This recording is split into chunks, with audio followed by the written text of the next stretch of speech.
So my mother was sick for about a month with a back issue. We thought eventually it got so bad we took her to the hospital, and not even 2 weeks later she ends up dying. It was pancreatic cancer. It was shock. And then about 2 weeks after that was when they raided me, and I was told specifically because I asked my attorney many times. I said, are they going to raid? Is anybody coming to my house? I'll go and stay in a hotel if that's the case. I don't want my kids to be traumatized. And they Right. said, You have nope, three no one's kids. coming. They said they would let us know. And okay. Um, April 13th, 2021, start, before 5 a.m., banging on my door like crazy. I put a piece of tape over my ring uh, doorbell. And I went down there and they said, we have a warrant for your arrest, but not for your premises. So I had my hands up and I said, I have kids upstairs. What happens when your worst fear becomes your reality? Hi, I'm Brent Cassity. Welcome to the Nightmare Success In and Out podcast, where we explore how to overcome your fears and nightmares and set yourself free. We're going to be exploring this topic with guys I was in Leavenworth with and others who survived their own nightmare. These stories can be inspiring, sometimes sad. There's some humor, but hopefully you can come away with a nugget of something that'll help you knock down some of the prisons you built up in your own mind. All right, welcome back. Nightmare Success In and Out. Listeners, this is where you come for what happens when your worst fear becomes your reality. How do you adapt, survive, overcome, set yourself free? And folks, don't forget to like this thing up, share it out, subscribe. It really helps the show, and I so appreciate it. So who are we talking to today on Nightmare Success? Well, my guest today is filmmaker John Santilli, and he is a producer whose fingerprints are on projects ranging from gritty indie films all the way to major studio releases like Bill and Ted Face the Music with Keanu Reeves. He's been executive producer on The English Teacher with Julianne Moore, Missing William, and the thriller Held Hostage in My House. And of course, there's the Tales from the Crypt reboot. But here's what makes John a true nightmare success story. John went through his own personal nightmare, a federal securities fraud case that resulted in his conviction. His world collapsed, his career, his reputation, his relationships, his identity, all of it was put through the fire. It was kind of like the moment where most people just say, I'm done, disappear, never recover. But John didn't. He's fought through it. He survived it, and he's rebuilding his life piece by piece, not from hiding from it, from what happened, but by talking about it, learning from it, and continuing to create. Takes a little bit of grit, some resilience. I can't wait to jump into all this. Buckle up, folks. But before we do, I want to recognize our show sponsor, Auto Plaza Direct. You know, who likes spending a couple of weekends walking car lots, looking for a car. Then you spend 4 or 5 hours in the dealership to buy a car. It's kind of like a root canal appointment. Well, there's a better way to take away all that pain and hassle getting a car. It's called Auto Plaza Direct. They're your personal car concierge. Just tell them the car you want, what you can pay, and they'll find that car for you, negotiate your best price. They also offer you warranties and financing. It's all full service. Go to autoplazadirect.com to get started with your personal car concierge. The new hassle-free way, the car buying experience you deserve. Auto Plaza Direct. Tell them Brent from Nightmare Success sent you. Folks, I want to share with you a powerful and moving new book you won't want to miss. My Name is Saffron. Voices, silenced, stifled, and taken away by author Saffron Gustafson. This isn't just a story. It's a journey through resilience, survival, and reclaiming your voice after being silenced for far too long. Saffron's story takes you inside the hidden struggles, the pain, and ultimately the triumph of refusing to be defined by circumstances. As Saffron was putting the finishing touches on her book, the prison she had just been released from, Federal Dublin FCI, was permanently closed because of sexual abuse of the women prisoners.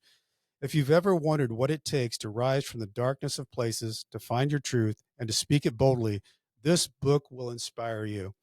Pick up your copy of My Name is Saffron today, available now on Amazon or wherever books are sold. Trust me, you'll be moved, challenged, and changed by her story. Welcome in, John. How are you, man? I'm good, Brent. How you doing? I'm doing good. Doing good. So I don't know that this has been 200 some odd interviews, and I don't know that I've actually had somebody on who has been in film. And it, like, when you were growing up, John, was that something as a kid? I mean, were your parents involved in that stuff? Were you thinking of how did that all come around for you as a kid? Um, I think I think a lot had to do with probably my dad because I wanted to be. My father was a police officer, and I Okay. wanted to be a police officer, and I wanted to go to the FBI. But then when I was about 12 years old, I got type 1 diabetes.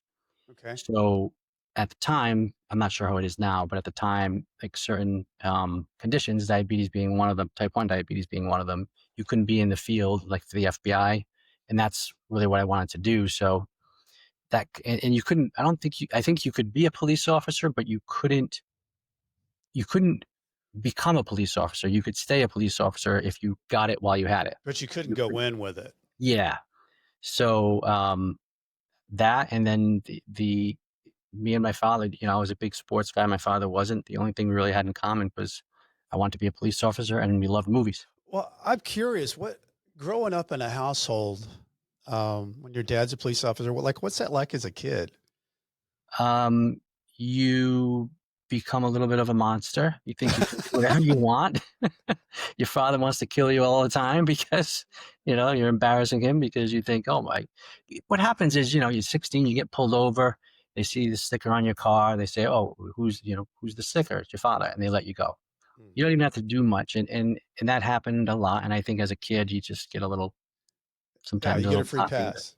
Yeah.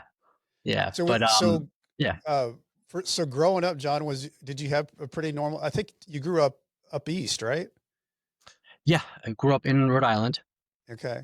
Born and raised, pretty normal. I have a sister, very loving household. My parents were great. I mean, it was a lower middle class. We always had food. We always had clothes. We didn't struggle for that stuff. Um, but yeah, I mean, mostly a very, very good family. Um, Brothers, yeah, yeah, sisters? yeah, just one sister, an older O- sister. Okay. Yep, and myself. So you move along, you got this, your dad's a police officer and you just early on decide that that's not going to be your route. Did you start thinking in high school about film or did that, how does that come to somebody? Um, I have, I guess the curse and the the blessing of being a bit irrational. Yeah, that Which helps. I've yeah, like I've always believed you can pretty much do whatever you want, and sometimes I'm not saying I'm always rational, but I've always believed you can pretty much figure out whatever you want to do and do it, especially at a young age. And I wanted to do that, and everybody thought I was crazy because we were in Rhode Island.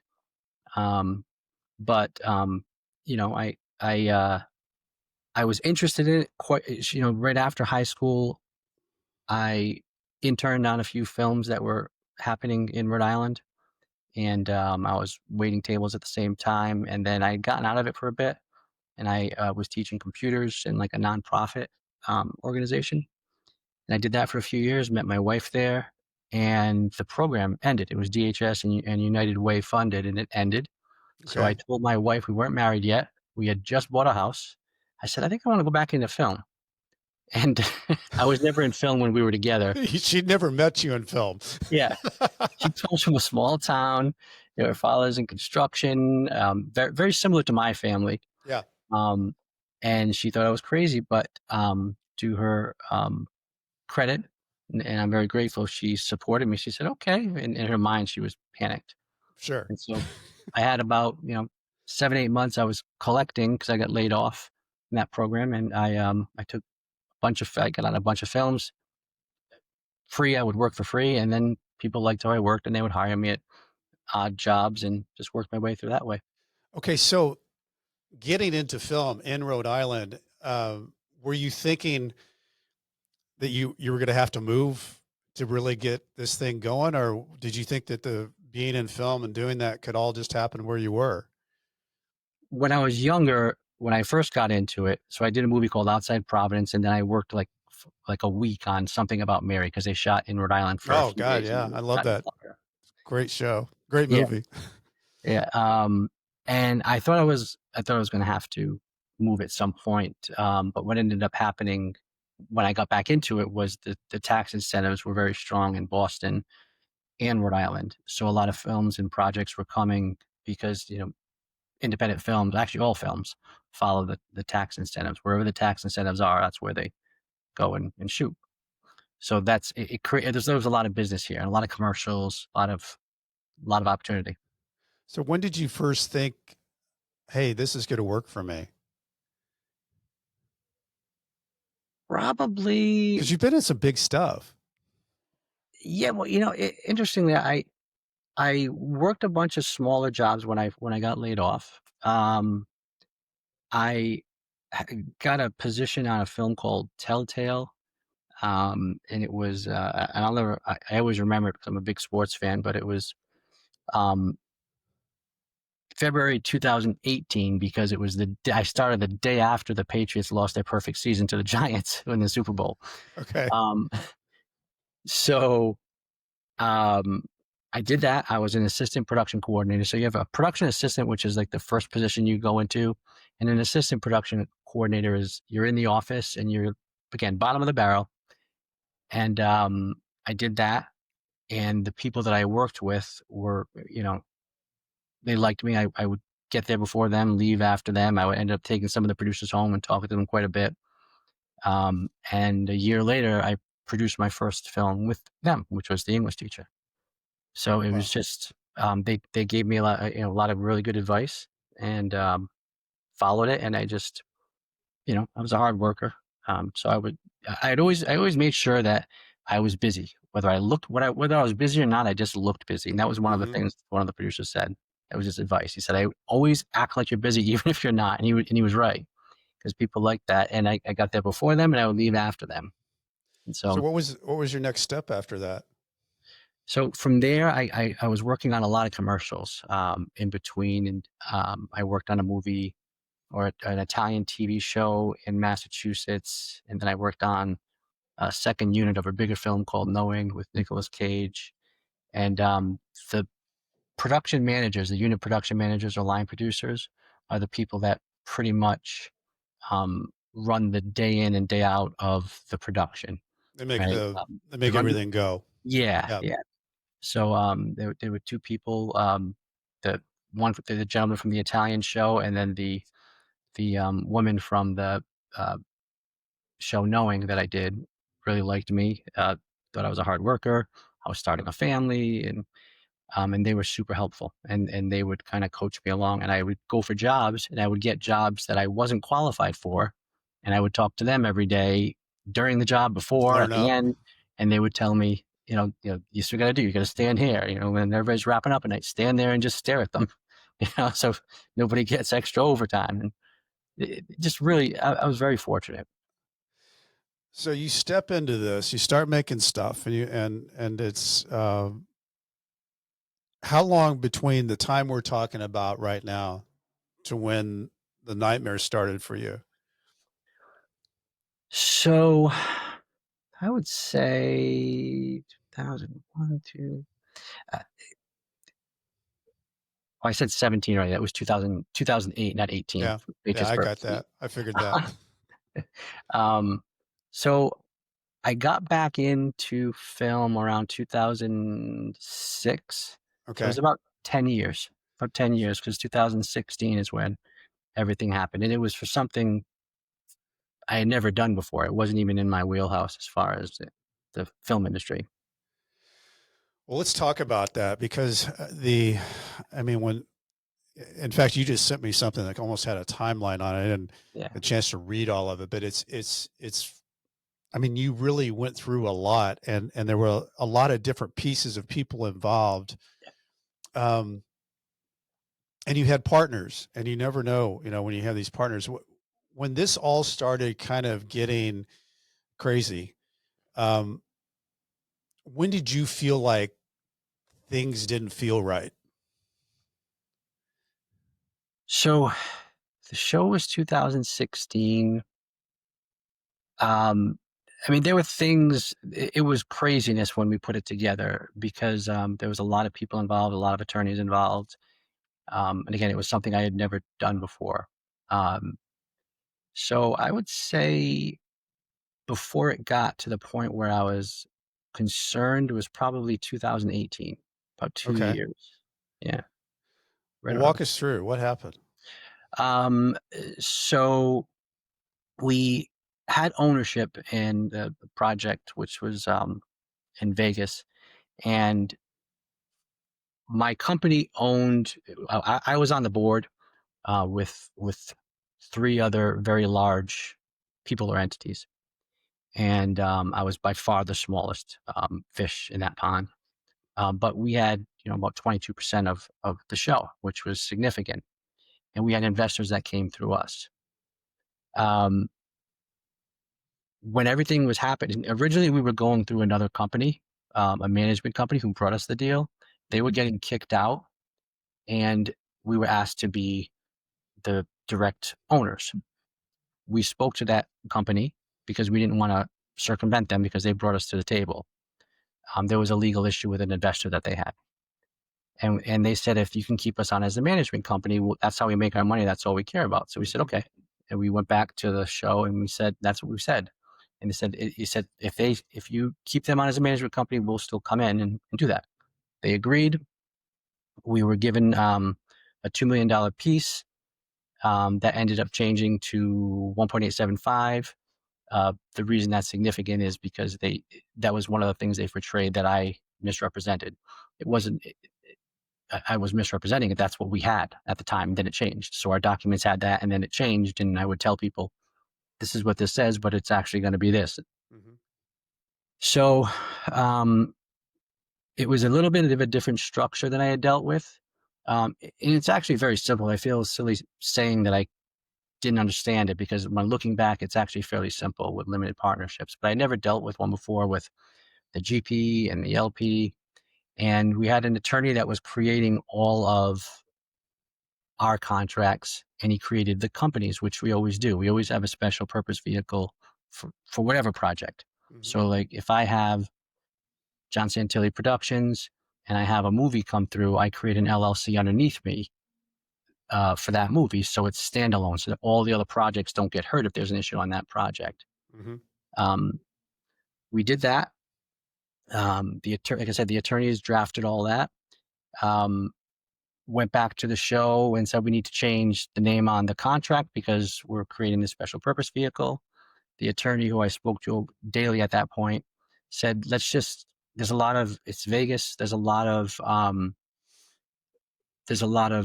things that we had to, I guess, do and qualify for. We had to be on the liquor license. So there's a lot of like red tape we had to go through. So he said, let's do it with the main company and then we'll change it to the other company because they're not going to know the other company because it's a brand new company. Mm-hmm. I said, okay. We did that. At one point, we closed the deal and we have investors in our company and we have investors in this limited partnership. And that's where it got a little bit wonky because the way the contracts were created was very confusing. So just to give you an example, my company was Aloris Entertainment. Then my attorney created Aloris Entertainment LP and then Aloris Entertainment GP, which was the general partner. So it was, and then the LLC was a limited partner in the limited partner. It was just very confusing. It's So and I guess the other part of the confusing part of it, it's all the same name, just with the back end of it's different. That's why. And I didn't understand what everything was. And my partner one of my partners was an attorney. But this deal do was. you know all these guys? Have you done deals with them and other deals? No. Okay. So No. this is a new thing. Yeah. And the people that you were in bed with were new people that you hadn't been partners with in the past. The people on the Vegas show, the partners I had, I did. Okay. I was with them for a while. So my partner that was an attorney, his cousin was an attorney and he created all the documents. And this was going on, like as far as putting the deal together with one of our bigger investors, this was happening late at night. I didn't raise the money myself. There was somebody that came in and brought the investors in.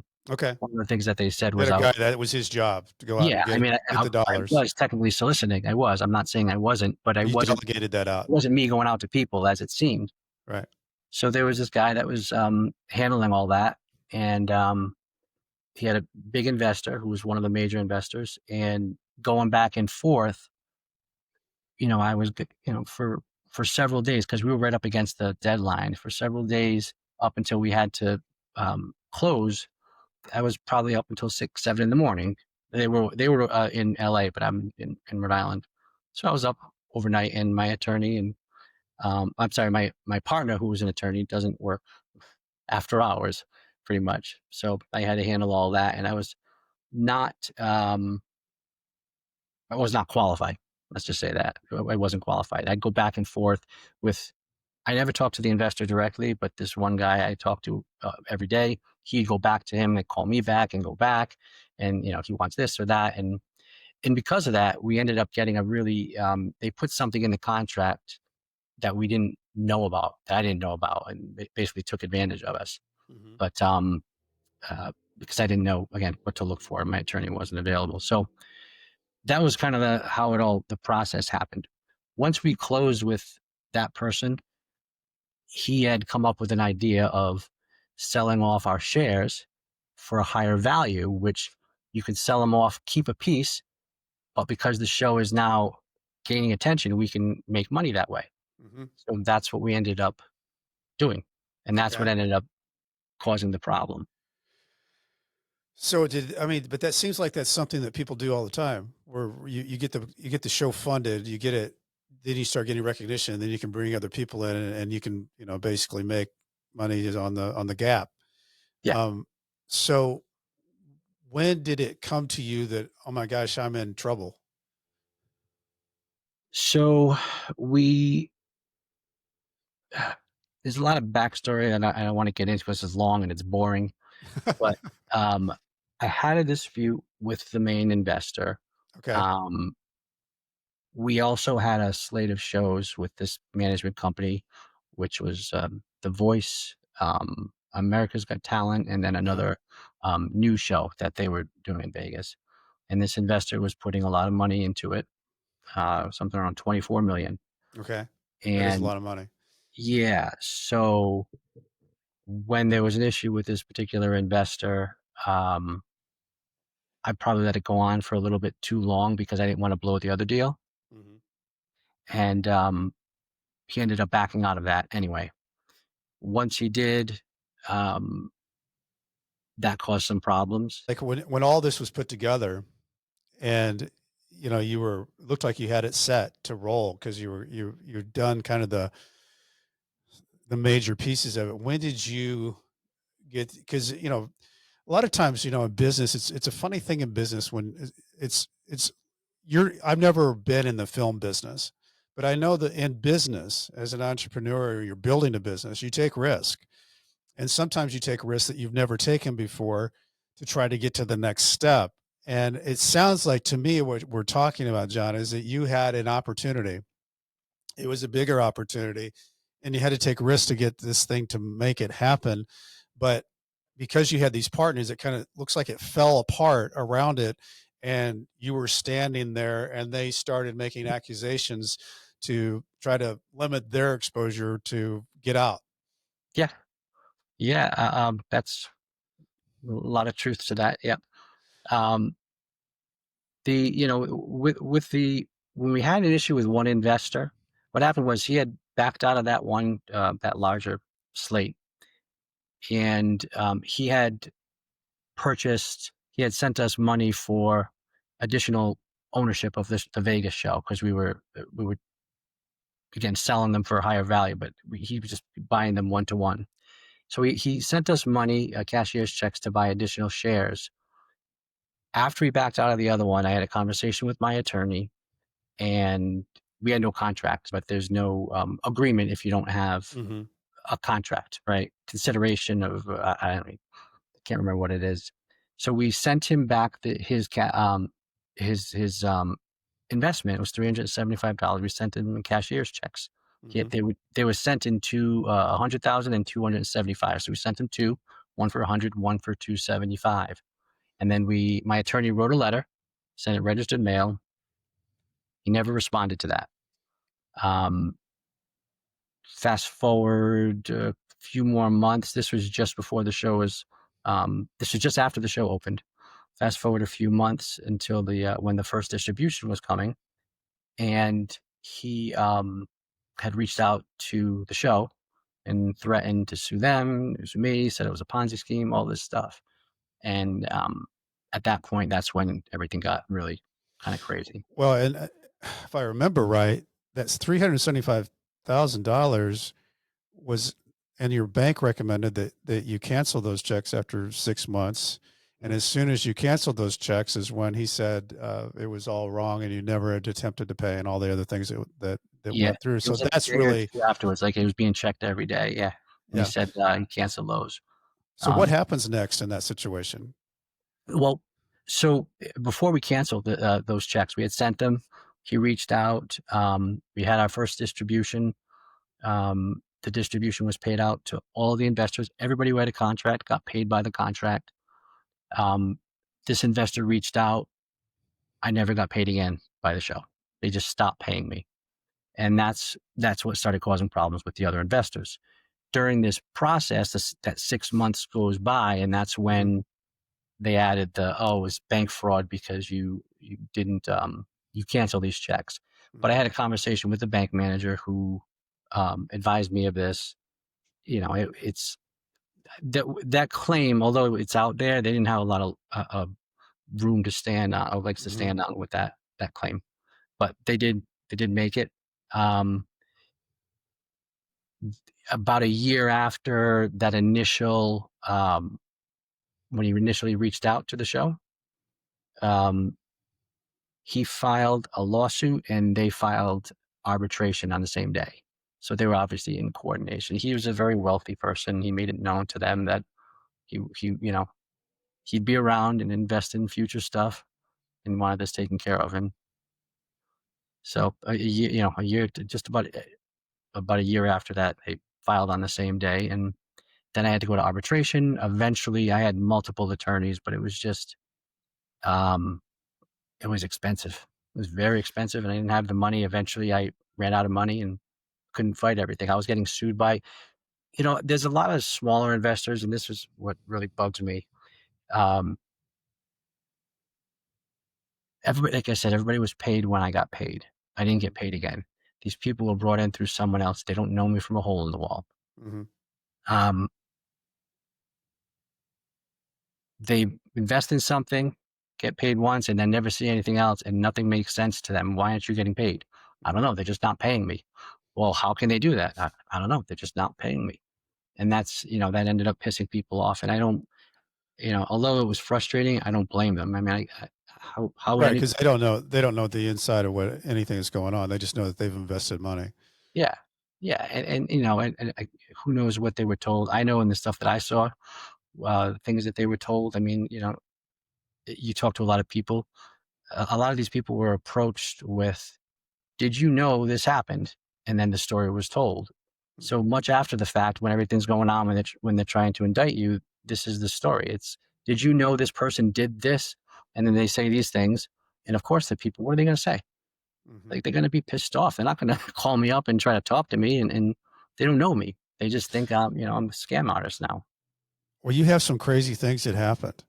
Um, you know, the you have, the the FBI comes over to your place, and they weren't supposed to, and your kids are there, and your wife. Um, what when that day happens, what's going through your mind? Well, they reached out for the first time um, end of 2020, Mhm. and I wanted to speak to them. They would never speak to me. They would never look at anything that I had. Well, yeah, you actually just wanted to show them what everything was. Yeah, I wanted to You're wanting to saying that we were. cooperate to show what the situation was because it's kind of confusing. Yeah, there's an issue with a contract change that was they blasted out there, but I have an email from my attorney telling me to change the contract. Like I Right. asked him, I said they didn't make this adjustment. He said just change it yourself and redline it. I Mhm. changed it. I didn't redline it. I was wrong, but I was there Trying to was do what no the attorney was telling you to do. The yeah intent was to try to make it right. in the contracts, the way they were written, they put out there that I sold something I didn't own, for one, and that's, and half the news outlets out there just ran with that and said I didn't own anything Mhm. when I was in the press releases. Like, Mhm. I can't put myself in their press releases. Right.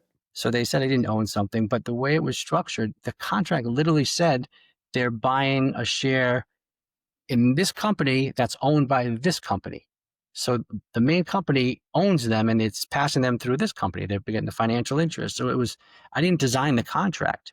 That's just the way it was, but it was all kind of lined up like that. So when they Right. reached out, I wanted to discuss it. The media version narrative is that you had designed a scheme through these random uh, shell companies. I mean, it's what happens in these situations when something's complicated. The way that you're supposed to design things um, looks, if you put it on up on a wall and they put it on the news, it looks bad because it's like, like in our case, we had an insurance company and we had an LLC in every state because we were audited differently, and that's just the way that it was. That's the way the attorney set it up. But when they put it up on a huge board and you're in 25 states, it looks like you're creating some kind of weird maze, and it's something you didn't create. It's just the way that legally that it's set up. So you get through all this, John, and you know that things, you don't have money to fight this thing. It's coming at you from different angles. Um, did they contact you and say, "Listen, we're going to indict you or we're going to arrest you"? What, like, how does this come down for you? No, they eventually reached out to my attorney, um, and that's when I had said that, let me just Turn have a myself in. discussion. I said I'm willing to, if I did something wrong, I'm willing to um, take responsibility for that. And I just wanted to talk. I wanted to show what I had. So because they were saying that, how they reached out was with a plea agreement. They Okay. sent a plea agreement to my attorney, which was terrible. And I'm like, no, that's crazy. So I asked to speak. They said no, and they came back with a worse plea agreement. And then that happened 3 or 4 times. But going through this, um, one of the things I wanted to tell them, well, the show itself, I had the ownership in the show, that I had approached the show when things got really bad and people weren't getting paid. And I said, I'll step out, or we'll break this one person off. He'll make more money because now he doesn't have to share with me. And then I'll keep my other people, and everybody will make out, Right. and Everybody they'll gets make out paid. better. The only person that loses is me and my partners. They refused that. And then when the government had reached out, that was the show itself refused that, and the investor. The government, I had wanted to say yes. I tried to make this right. I was very naive. I thought that they cared about intent. Mhm. Um, so I said I wanted to show this, and then we had another very large production that I just finished. It was a live event, and it made a ton of money.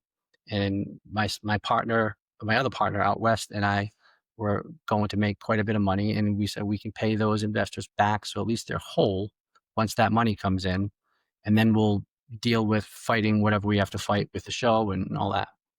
And the the Was that the boxing event that yeah, yeah, that did really well? Yeah. yeah, and I had to stay on the outside mostly because of I was being sued by everybody. So my Mhm. name couldn't be on anything at that point, Mhm. which ironically, the reason my partner who did that wasn't on the actual company for the show was because he had issues before and he couldn't be on it. And I was the only Okay. one that was clean. Yeah. But boxing is not very clean in itself. They don't really care as much, I guess. But there was a lot of money that came in. Long story short, I found that, well, he went and bought a very nice multi-million-dollar house with it, and I have no direct proof of this. That he made a deal with the FBI and the government. However, he was my business partner. We did everything together, and there was no statement or discovery from him Mm. in in the case file. So that didn't make a lot of sense. So I can. put two and which two is together. common. That happens a lot. They use one person to get to another person. Yeah, and they didn't care. I mean, there was so much money coming in from that. Hmm. It was more than enough to Which take care of people which and could have solved all the issues of whatever you were dealing with. yeah, So yeah. getting back to the plea agreements and the refusing the plea agreements, was the raid a shock? Yeah, so my mother was sick for about a month with a back issue, we thought. Eventually it got so bad we took her to the hospital, and not even 2 weeks later she ends up dying. It was pancreatic cancer. It was shock. Mm-hmm. And then about 2 weeks after that was when they raided me. And I was told specifically, because I asked my attorney many times, I said, are they going to raid? Is anybody coming to my house? I'll go and stay in a hotel if that's the case. Mm-hmm. I don't want my kids to be traumatized. And they Right. said, You have nope, three no one's kids. coming. They said they would let us know. And okay.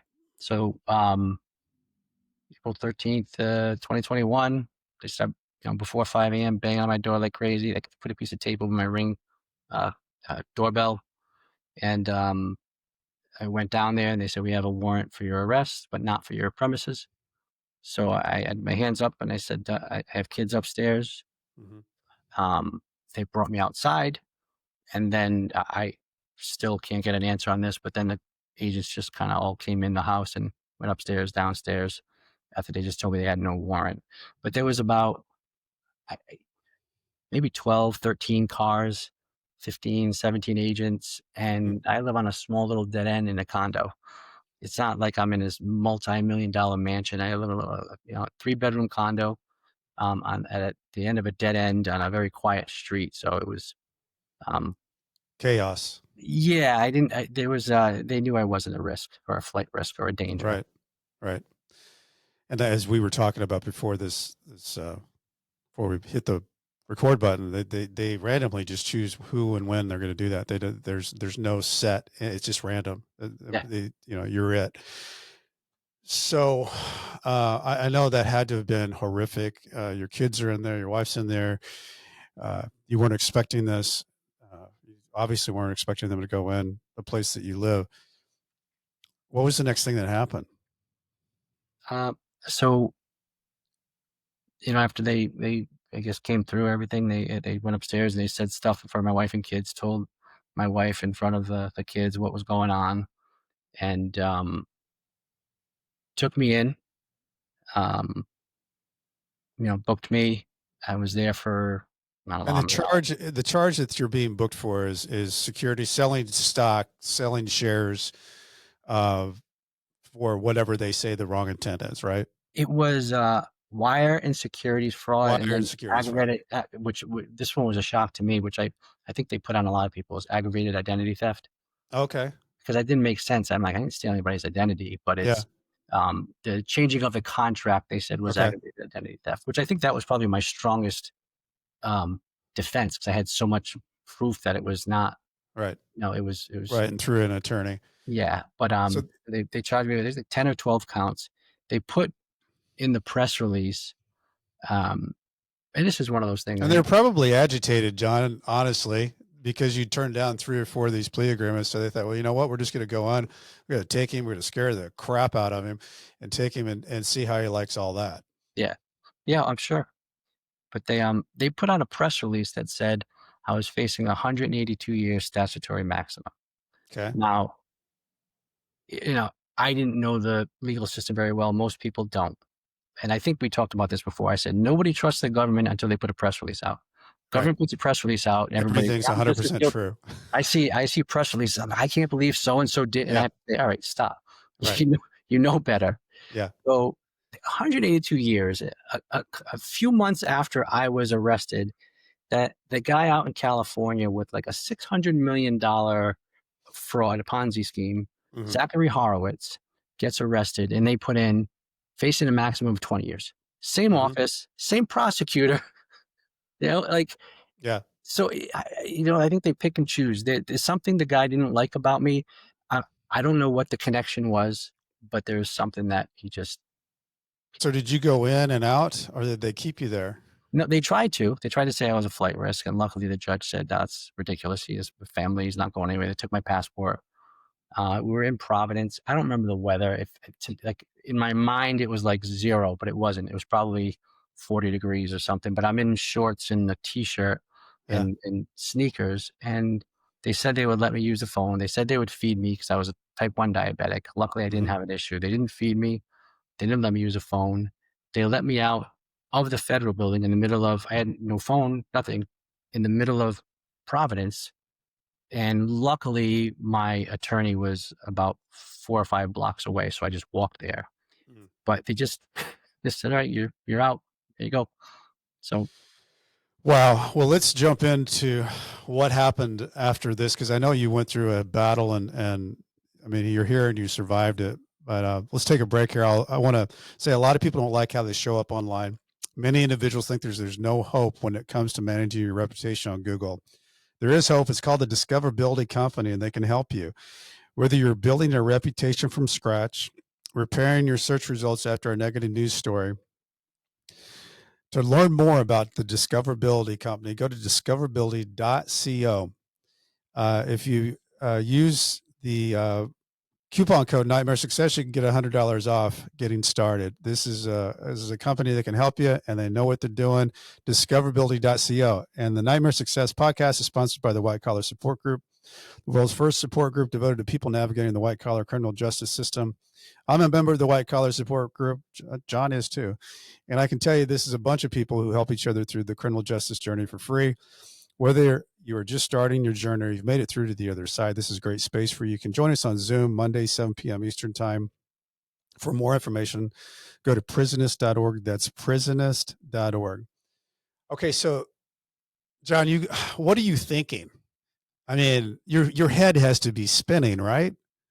yeah, I don't know what I was thinking, to be honest. I mean, you're walking 4 blocks in cold weather in shorts and a t-shirt, thinking, "Holy wow!"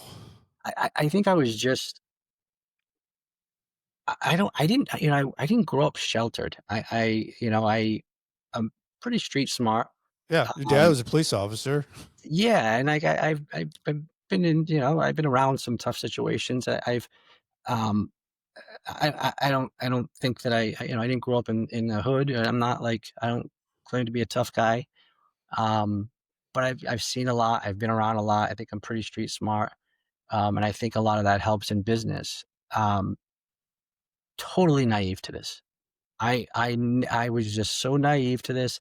I truly believed that the government, um, I didn't think the government told the truth about everything, but as far as the criminal justice system, I didn't think things went like this. Mhm, I really didn't. It. I thought you dealt with human beings, and it turns out a lot of times you don't. You deal with robots, and it's just, this is what needs to be done, and that's that. And they don't mhm, care about people. They don't care about families. They don't care about the truth. They don't care about the victims. mhm. They don't. They care about how they look. Right, Um, convictions, yeah, yeah. and that's how the promotion system works too. Which is it's unfortunate. You know, I had Scott Rosenblum on this show a couple months ago, and he's been very successful as an attorney and taking cases to trial. And you know, he said the only way that you can truly get justice, and he says very very rare, is that if you have a good judge. Mhm. And he said that's the only real way because everything else is really all set Yeah. for wins on the government side. Yes. So when you get to that office of the attorney, what's he's saying? What's the discussion now? So I went through so many attorneys, but I had 2 attorneys at this time. The other attorney that I had is the one who told me that they're not coming to your house. This attorney had told me, "You need to get somebody in LA, um, uh, uh, local counsel in LA so Mhm. we can use them." And my mother had just died, so I said, "Give me a week or 2. Let me just deal with my mom, and my father is, devastated, so let me just deal with this and my kids." And his was pretty much, "I told you so." Mhm. And I didn't use him after that. He was like, "I told you this was gonna happen," and I didn't want Yeah. to, like, that's not what I wanna hear right now. Yeah. Um, I didn't appreciate that. We need solutions. He was Yeah. very much the attorney. He's a very good attorney, but he pleads. That's what he does. He Yeah. pleads everybody out. He's a former JAG, um, very accomplished, but uh, at that point, again, naive, I was hell bent on fighting. I'm like, I'm Mhm. fighting this. I'm not. There's no way I'm pleading. So yeah, he didn't have great advice. So my wife came and picked me up, and just you know, Well, so what everybody is your I shocked. mean, your wife has obviously been supportive. I mean, she has to be in complete shock of what happened and Oh what's going yeah, on. You're a it's filmmaker. yeah. This is not the world that we know. And listen, I felt the stuff that happened with my mother was awful, and of course I don't didn't want to see anything happen to her, but thank God it was before I was arrested. That's all I said, Mhm. because I to do that to her too, especially if she was sick. If she was sick and oh God, it was it was you really find out so much about people when you deal with Mhm. something like this, because it just people you're just friends with, or you think are you're close with or have your back. And you're not asking them to do anything. You're not asking them to lie. You're not asking them to even have your Just back support. publicly. But just some people just disappear. Yeah. They're gone. And Well, and some of it is by design. There's a lot of people that you don't even know that have a fear of being around somebody because somehow they could get, it falls on them. The yeah. feathers, lands on them. And in some cases it really does. Hmm. We don't even know if they're talking to those people, you can't, because you're not in discussion about this. And a lot of people just of the government just has a fear factor. It can create a wall around you and talk to people to scare them off that they won't even attempt to reach out to you because they think that somehow it's a fear of theirs that they could somehow get involved in. And I know that's a paranoid thing to say, but there's some people that actually do, and there's a lot of very innocent people that get tied up into a system just because they're around it, and so that fear is real, Yeah. but it makes you feel like you're on an island.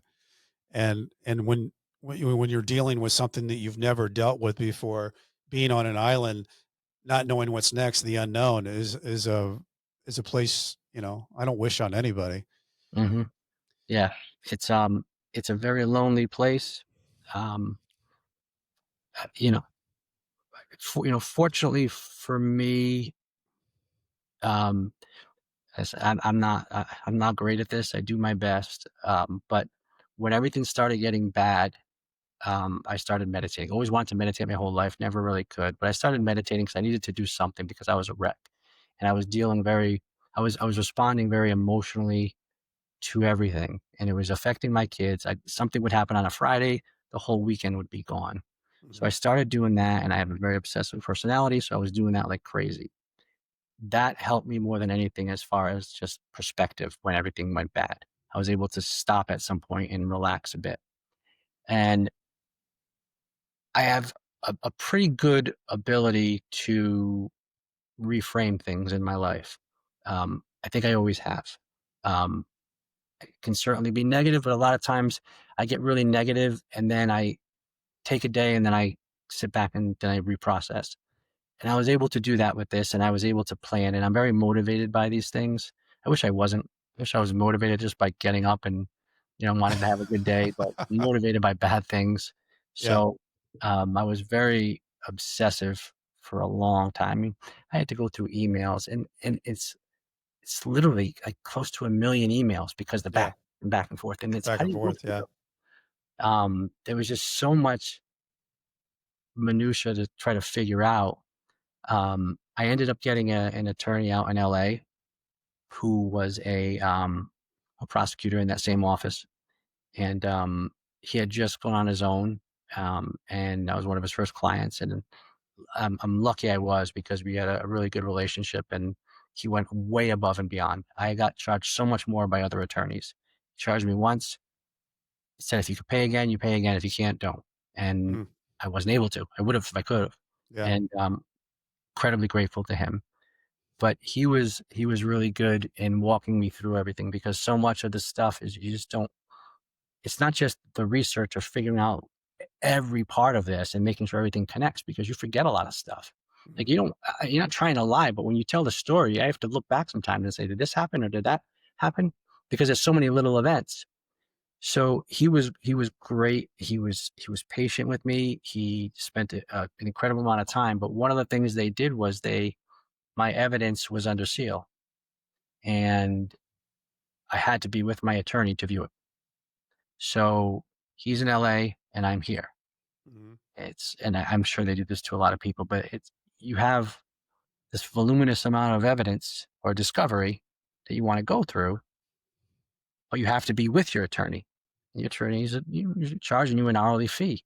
Mhm. So it wasn't really like, I want to be able to get up in the middle of the night and go downstairs and look at something that I remember and go through. So that was tough. But they said there was personal identifying information, but it was all my information. Mhm. Like, it wasn't very Right. Who you few. gonna harm? It's Yeah, me. very few things were from other people. It was my bank accounts. It was my, like, I Mhm. didn't care. But so that was tough. But that's, I think, another thing that they do to to kind of to make it more difficult. I think Well, I mean, everything is one of the designed things to. when they have that kind of thing happen, John, is they'll put in, they have all those boxes, and they'll put boxes and boxes and boxes in the room. In our case, we had 12 million documents, so it's like that's a lot. Yeah. And then they know that you're looking for one thing, and they'll put that in like one file and 56 boxes, and Mhm. you have to go through all 56 boxes to find that one file.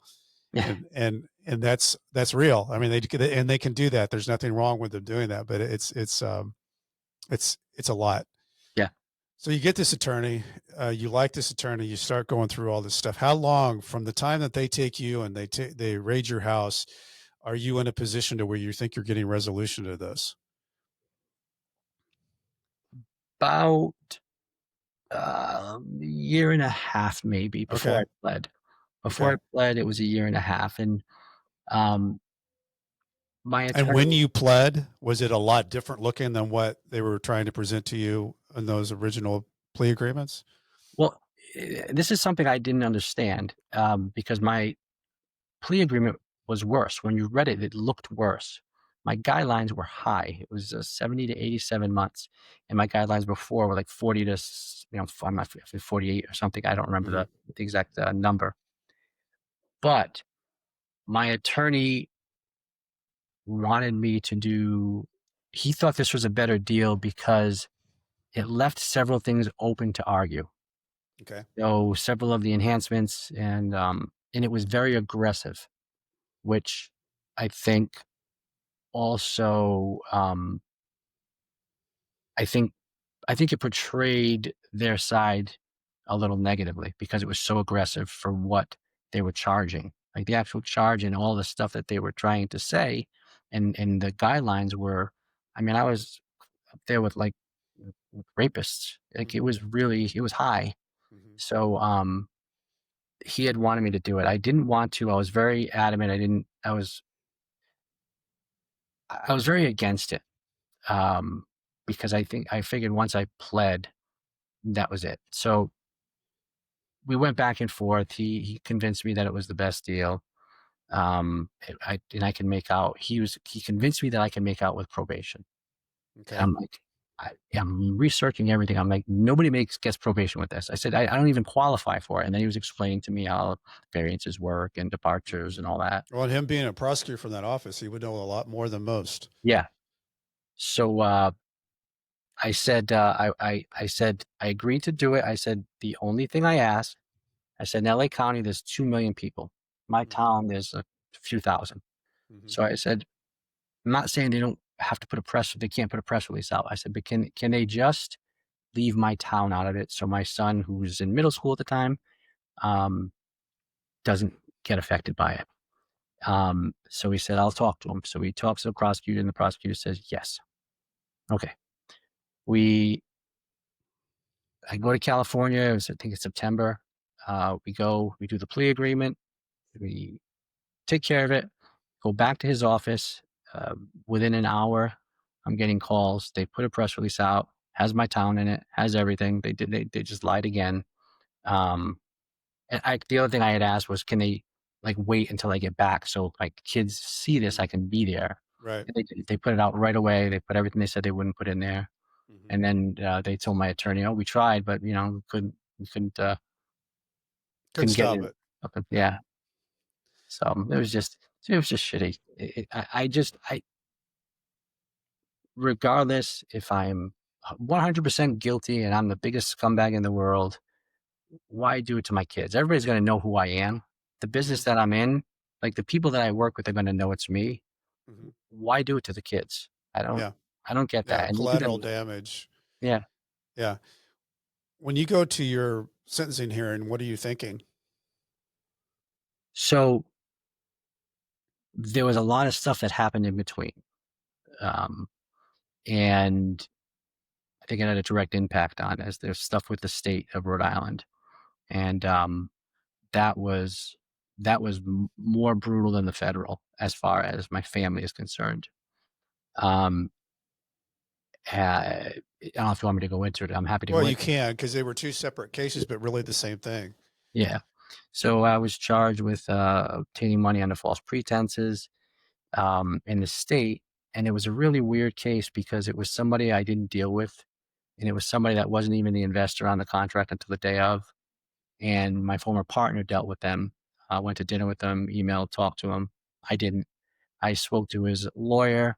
We negotiated a deal for a project that we owned, and we were doing it to get paid. That's why we were doing the deal. We were doing it. We had producer fees. We had it for a while, and it was a big project, so we were able to take an advance. Basically, what you do in that situation is you take an advance on And what then you're going to make. perform. Right? So it's more Yeah. risky for the investor because you don't know it's going to move forward, but it's worse for the producer because you're giving away a bigger piece of something for later on. Mm-hmm. So we did that. We had no issues. 6 months later, the guy had an issue. Um, it was I didn't want to get into all that. It was so complicated. It was just nonsense. But there was an issue. We were going to arbitration to fight it. My attorneys at the time told me the guy doesn't live here. He lives in like Sweden or something. Mm-hmm. So if you win, you're not going to collect anything from him. The company doesn't have any assets. Just bankrupt the company and plead to the award, and then you'll be done. So we did that. We also signed a side agreement with that guy saying that we would pay him if it went forward anyway, like he'd get his money, which it was going to be forward. I had a $20 million offer, by the way, Mm-hmm. on that project. I had a $20 million offer in writing, in email. I still have it. A few months later, state police come to my house. I was taking pictures on the last day of school with the kids to arrest me. Blown away. I had no idea what was going on. They arrest me. That was before I got indicted for, On the federal side. yes. Uh-huh. And I had found that the federal government reached out to the state as well. They were So it's kind talking. of kind of all coordinated and helping each other through the process. Yeah. Yeah. So that goes on for several years, where it's just pretrial. And eventually we get to the point where there's going to be a trial. So I told my attorney, I want the trial before my federal sentencing. I want to prove to the judge that I'm innocent. Uh-huh. Um, my attorney, about a month before the trial, disappeared, would not respond to me, would not get back to me. The trial was on a Monday. On Friday, he reached out about the federal case to ask me some questions.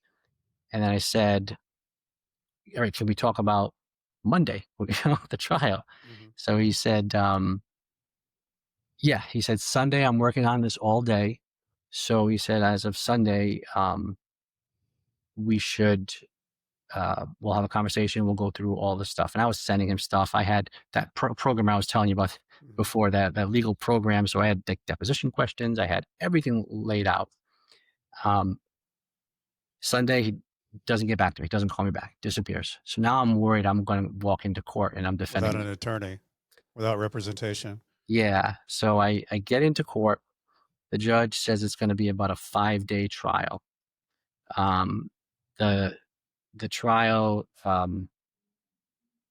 we go into jury selection, which lasted about a day, day and a half, and the trial ends up being about 2 days. Okay. Before this, what he ended up telling me, what my attorney said was, he said, "We're not going to put up a defense." I said, "What do you mean?" I said, "We have all this." Yeah. He said, "They have no case. They have the burden. This is a valid strategy." Burden's on them. Yeah. If they Yeah. don't prove their case, you'll walk out. Yeah. Right. There was an attorney that I talked to. The only person I talked to was the attorney. They couldn't get him to come in. The only person that came in was the alleged victim. Said, "Okay, I didn't like it." I texted people. I didn't lie. I was very nervous by it. My judge was a former federal prosecutor. Didn't like it at all. Very uncomfortable. So the trial was a day and a half. The investor got up there and lied. Said we spoke. Said we emailed. I have my computer on the side of me. I show my attorney. Like, this is my partner. It's emailing me. I spoke to this guy. Give me a call. I have everything in writing. I also have a contract, by the way, with this person. So there was multiple levels here. Even what he was saying, we had a contract for. So the charge didn't make sense based on the contract. But then he's saying that I talked to him, which we could prove I didn't. I said, pull my phone records. Attorney didn't do any of it. He confused me with my partner, whose name was also John. Okay. Was who we spoke to. Regardless of that, I still don't think we did anything wrong, but he confused me with somebody else, and they used that, and they said I spoke to him and I manipulated him, and I can prove that I didn't. It's right there in black and white. So the jury goes back, come back in an hour, find me guilty. And this is before sentencing of the on yeah, the federal side.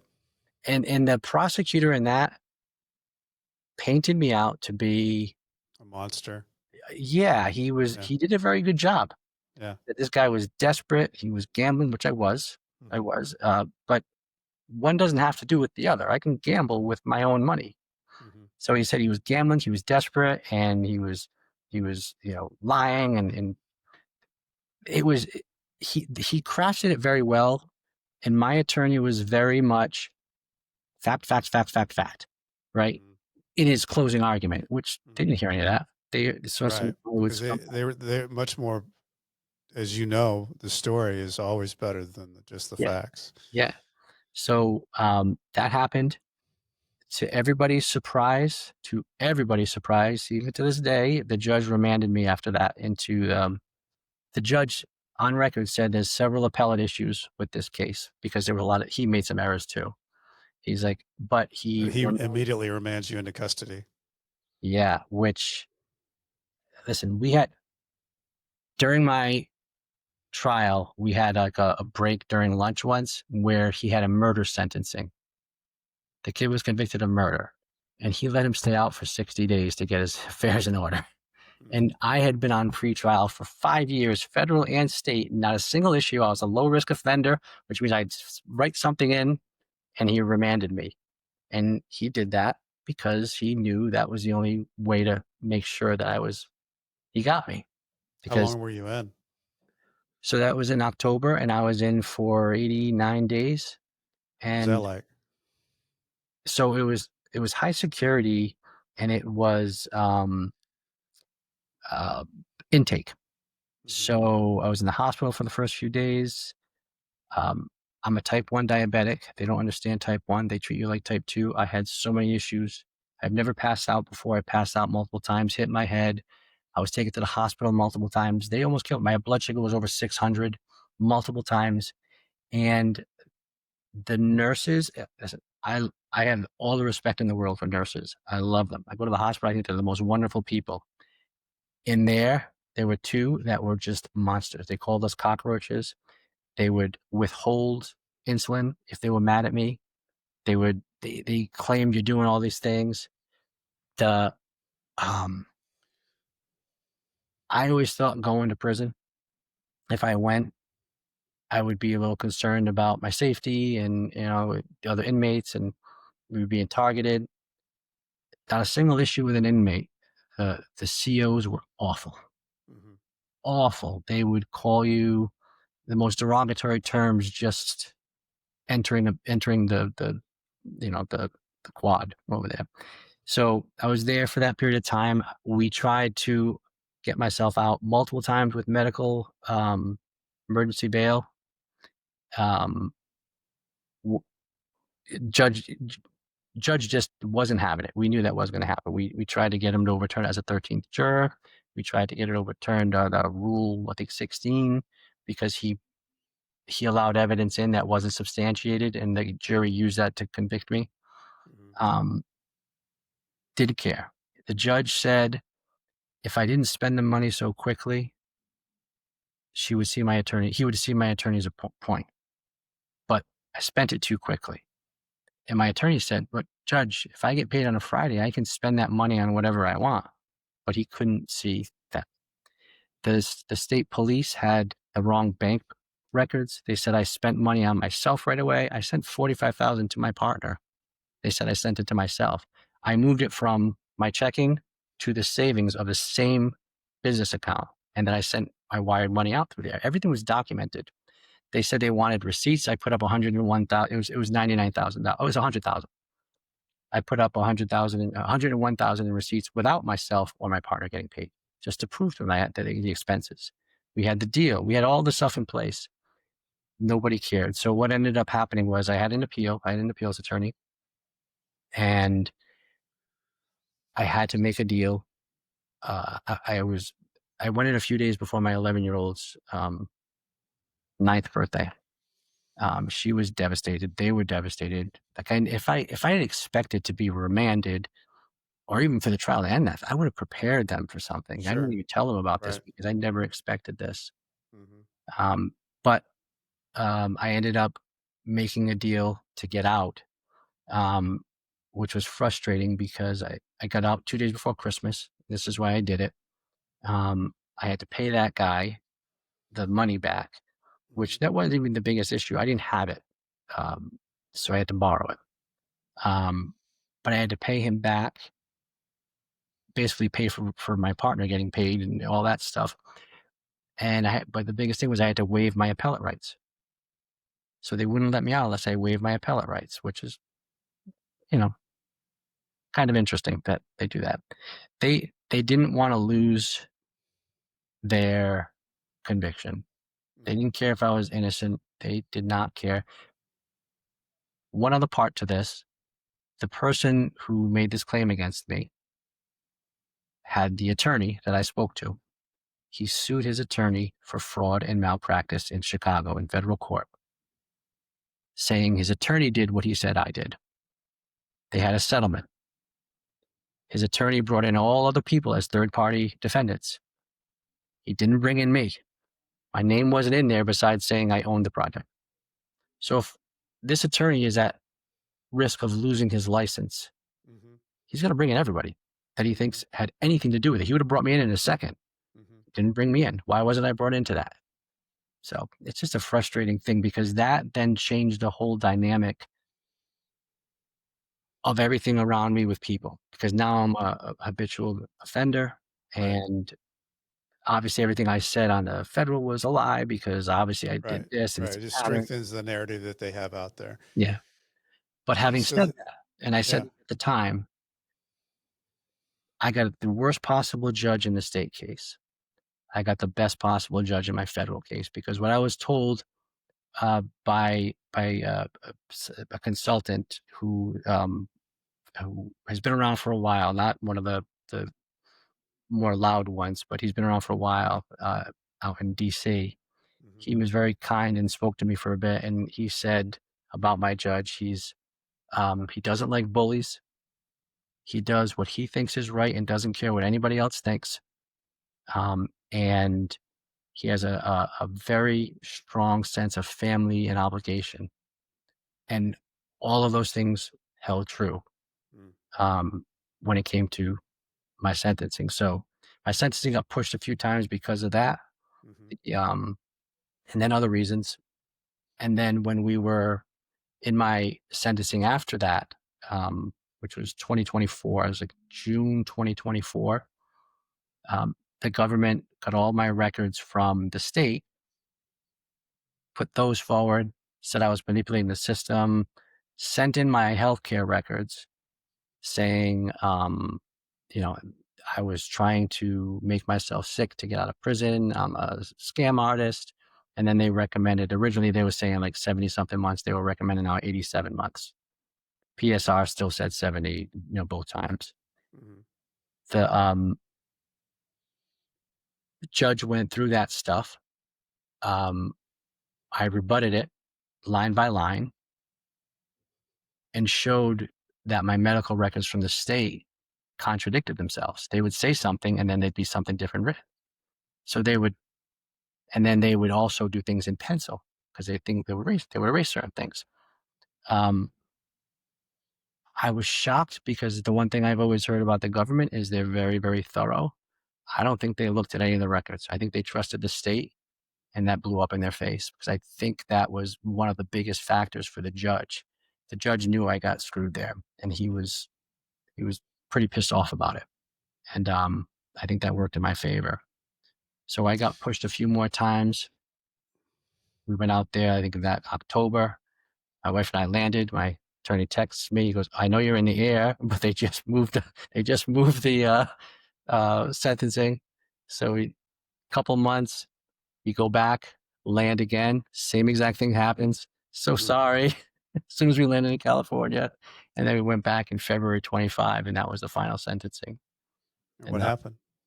I ended up getting 3 years. Uh, uh, was it not probation? I would say probation, but it's supervised release. Yeah, yeah. 3 years supervised release with home confinement as a condition. Okay. But I'm allowed out for anything with my kids, my wife, mental health, anything with them, and my father who's been sick for a while, and work. And they've been very, uh, very fair. Well, I can tell you this. Everything that you just said about that judge is what Scott I mentioned earlier when we were talking about the only way that you get justice is if you have a judge that is fair. Yeah, And that's, it's just the luck of the draw, man.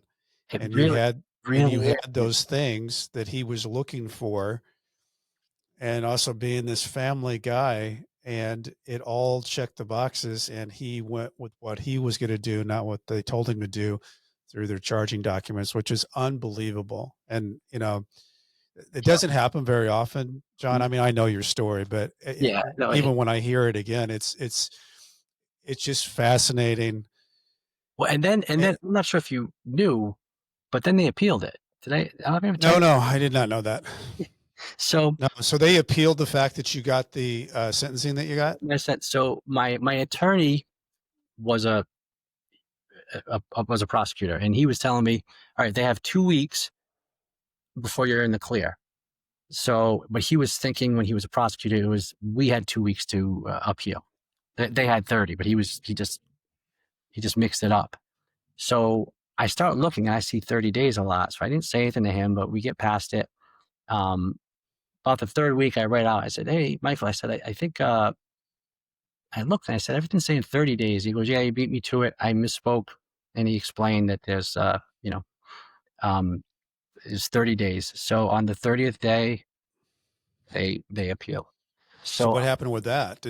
I'm sure you had to go through a hearing and all that kind of stuff. yeah, so I didn't when they appealed, I didn't tell my wife, I didn't tell anybody because I didn't want like they went through enough at that point. Yeah. I didn't want them to have to go through. You're going to live on this one your own. We just had great news, and I'm like, you got to be Yeah, kidding. yeah. Like again. Yeah, So it's all good. Everything's fine. yeah, so they had I think 30 days for their first brief, and the 29th day they filed an extension for 90 days. And all this is doing is obviously there's a fear there, but all Oh, this for really sure. doing is just prolonging it for you. You're like, come Yeah, on, it's torture. yeah, this project Mental I can't torture. do, this work I can't do until this is done. Yeah. Like there's Yeah. things I have to get moving forward on. Um, so that went on until about 2 or 3 days before their um, filing was due, Hmm. and my attorney emailed me and forwarded their email saying, "We suppose there's no objections if we withdraw our appeal." So I said, "No, I think we're good. I'm not going to object to that." No. They did, and I was very, very. Wow. I had looked up the statistic for them, for the government To appealing a appeal. criminal case Yeah. in 2024, because it's not available for Yeah. 2025. In 2024, the government, out of like 60,000 sentencings, right Uh-huh. around there, they only appealed 21. Wow. So That I'm is like, that is that is a number wasn't familiar with. That's incredible. yeah, it's insane. So again, it made me think, and Well, there's some connections well, to people you that know I what's know something that, about, yeah, the crazy part of this whole journey you've been on, you've gotten the harshest part of the equation until you got to the judge, and that's where you got some realness, yeah, and somebody that was didn't look at you, uh he looked at you like a person, and then what's really going on here, and then you got the best outcome at that point that you get, because hardly anybody gets that. you yeah. know um Usually they max you the other way. I had probation to 5 years and got 5 years, but um so let's talk about now. I mean, you're in the midst of having really good news. They appeal the thing that doesn't happen. You're on supervised release, but you're living your life. You've got you're a partner in Dial 9 Entertainment. What's going on in your world now, John? So, I've been You doing, survived a war. I've, I've, I think it's real easy. I get frustrated with my wife and kids sometimes about this, and listen, they're just living their life. They didn't. My wife dealt with a tremendous amount. My kids, Yeah. we kept out mostly, but um, I get frustrated, and it's we all deal with this differently, because I'm like, we went through something that was so. It was just a bad experience all around. It was traumatizing for a lot of people, Yeah. different ways, and we are blessed. We got the best possible outcome you can Mhm. imagine. Um, so like when things happen, we get frustrated about these little things. A lot of times I can step back and say, you know what? It happened a week ago. I had reached out to Jeff. I forget what it Mhm. was. Somebody said something. Oh, somebody did a podcast about me, and they Okay. just said I didn't own anything, and they just Yeah. said a bunch of stuff that wasn't even remotely true. And I sent it to Jeff, and I'm like, I ranted a little bit, and then the next day I texted him. I said, This is Jeff Grant, the founder of the White Collar Support yeah, Group you're yeah, talking about. Yeah. and he's great. So, and I wrote back the next day. I said, you know what? Sometimes I rant about these things, and I step back and say, I could be in jail right now. Right. And if Let it somebody go. came to me and said, you have the choice to go to jail for 3 years or have 50 podcasts disparaging you put out, what Mhm. will you do? I Mhm. wouldn't even think twice. I wouldn't even blink. I would just say, podcast, do 100. I Yeah. don't care. Yeah. So like you get in a situation that's good, and then that happens. It's gets frustrating, but it's just perspective, and you're not going to change everybody. It's People, definitely perspective.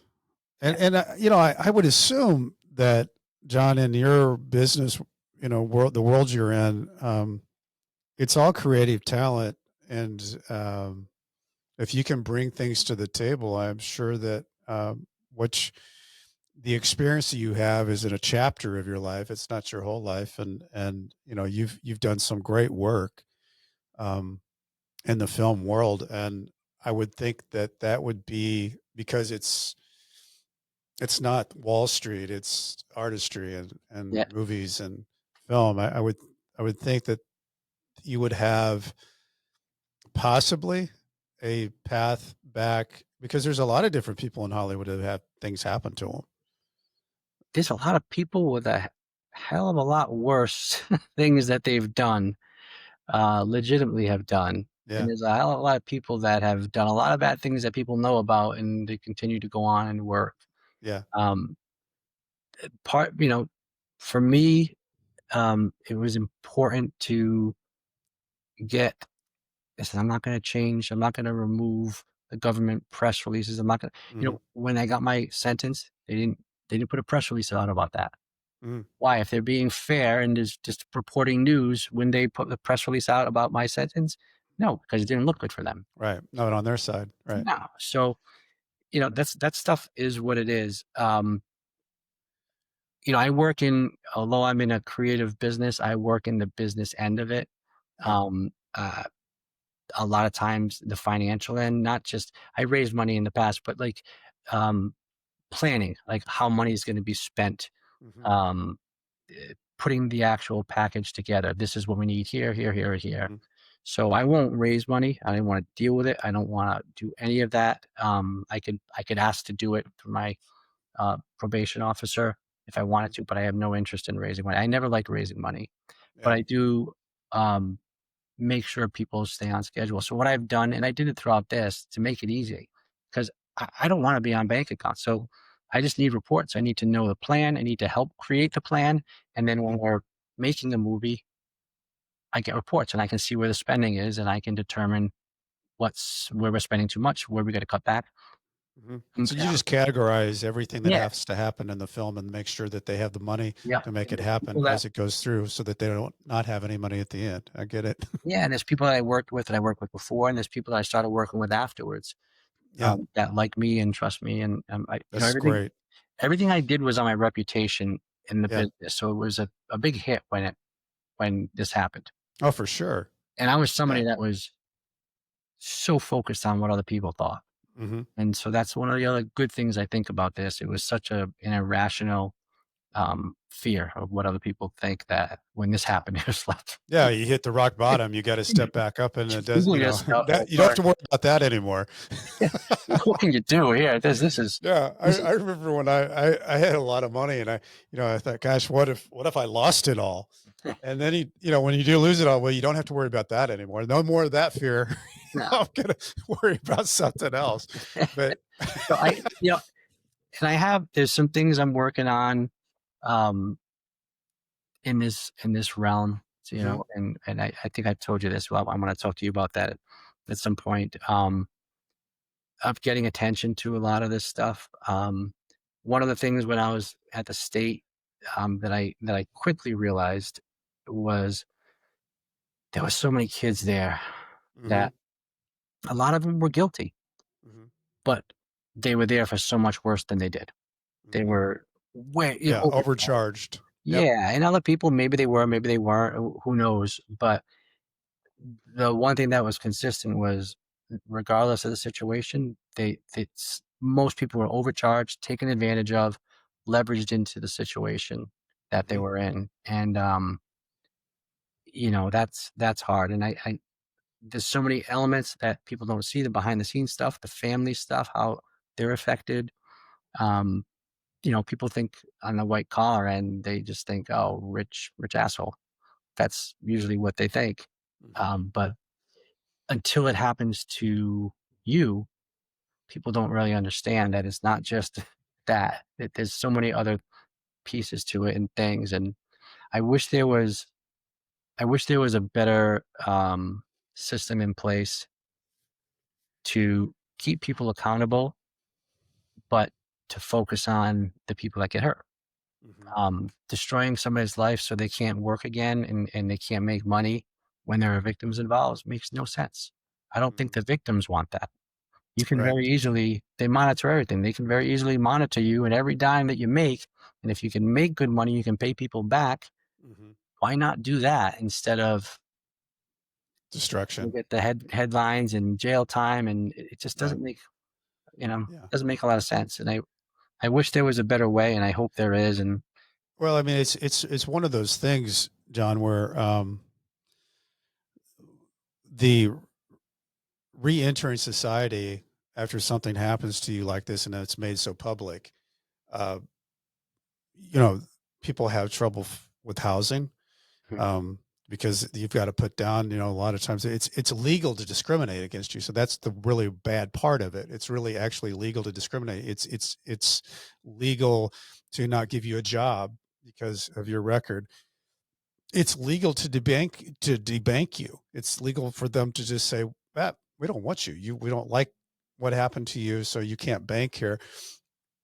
And the community part of it is that you have this situation where you have the scarlet letter F on your head, and you have to figure out how to live with that and own a story so that you can be somebody again and not be hiding in a corner. So all those different things are a lot of moving parts, Hmm.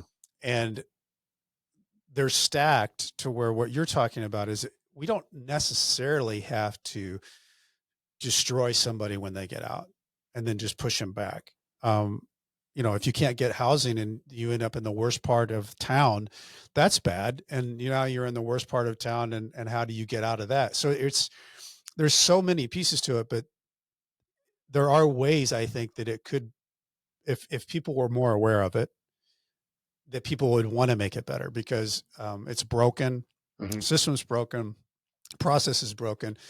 But because it's broken, there are things that people can do to fix it if people know more about it. I just don't think enough people know about how bad things can get when Hmm. somebody has to go through a system that basically strips you down to, your rock bottom moment.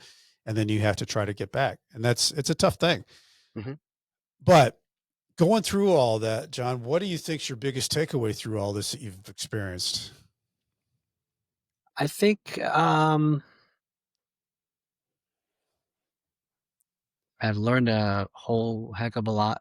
That's for sure. I think um, in business, I took away that um, just to document stuff. I didn't document a lot of things, even conversations, just following up with a conversation. Hey, based on this conversation, little stuff like that, which could have helped me tremendously. I think in my personal life, um, like I said, some of it sucks because you realize some people just turn their back on you, and some family, and the way some people act is difficult because it's just hurtful. Um, and they're looking from their perspective, and you're looking from yours. But I think you learn who the people that really care about you are, and Hmm. I think the biggest takeaway in all of it, and I think I throughout this whole thing, I would tell my wife all the time, I'm not going to let them make me like them because there's a lot of things I wanted to say or do and be more, Hmm. you know, angry at when speaking about it. But I said, I'm not going to do what they do. I'm not going to be them. Um, but I think, and I would always say, I have my wife who stood by me through all of this, and she went through a lot. Hmm. Making people don't see the little things that are involved in the community that she's affected by. Hmm. Um, she has her business. She's a photographer. Luckily, her business has done well, but you know, she's gone through a lot, and then the things your kids go through. But I've said, if I have them behind me, then hopefully I have other people that are. But if I Hmm. don't, as long as I have them, that's my world. So Mm. that's the That's a biggest. strong takeaway. You find out who the people are that are with you, and if Mhm. you got your family, that's a lot of everything, Oh and yeah, it's a big deal. it is. It is. I second that. Wow, what a what a thing, John, that you experienced, and then to have all that ugliness and end up with a fair judge is incredible. That all Yeah, happened the way it it's did. incredibly. I want to write a letter to him, but I can't until I think I'm off. But Yeah. my wife said it too. I can't explain. Again, I've never been in this situation before, but when I'm giving my allocution and speaking to him, my wife said it too. He just had like kind eyes. He looked like he Hmm. actually cared about me as a person, Hmm. You and that's got it. like I'm just I will. And it's not. He could have done that and given me a year, Yeah. because as you know, they get what they get. Did he And already know you'd been through hell? yeah, so he could have done a lot, and I still would have been grateful to him. But I feel like he really took me and my family into account, which they say that they're supposed to, but so But many don't. rarely it happens. Yeah. Yeah, and that was, as a matter of fact, there was one particular investor that was at my sentencing Mhm. that, as I got up to give my allocution, he started to record me, and the judge caught him and was pissed and said, "If you do that again, you're out of here." And I don't know if that had anything to do with anything, but he just he was very, just what the guy said. He was Fair. fair. It was fair. He did what he thought was right and didn't really care what anybody Didn't else. let anybody pressure him. Yeah. So Yeah, it's huge, yeah. huge. Well, speaking about gratitude, I love the fact that Homestead Financial Home Mortgage lets me use this podcast studio. If you've got home mortgage needs out there, Greg Aftiav, he's your guy. He knows it all. If you're looking for a book, uh, get it. It's Nightmare Success, Loyalty, Betrayal, Life Behind Bars, Adapting, and Finally Breaking Free. It's the story of my world. And if you want to know anything about me, go to brentcassity.com. I spell it wrong. I spell it with a TY, not a DY.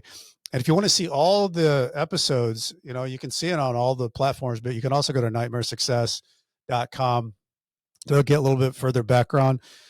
And as I used to say to my people when I was writing my emails back and forth from Leavenworth, stay strong. I'll do the same. John, man, I appreciate you coming on, sharing your story, and you got it, man. You made it to the other side and you survived. And I think you're going to go on and do some things that we're going to be reading more about all the stuff that you do.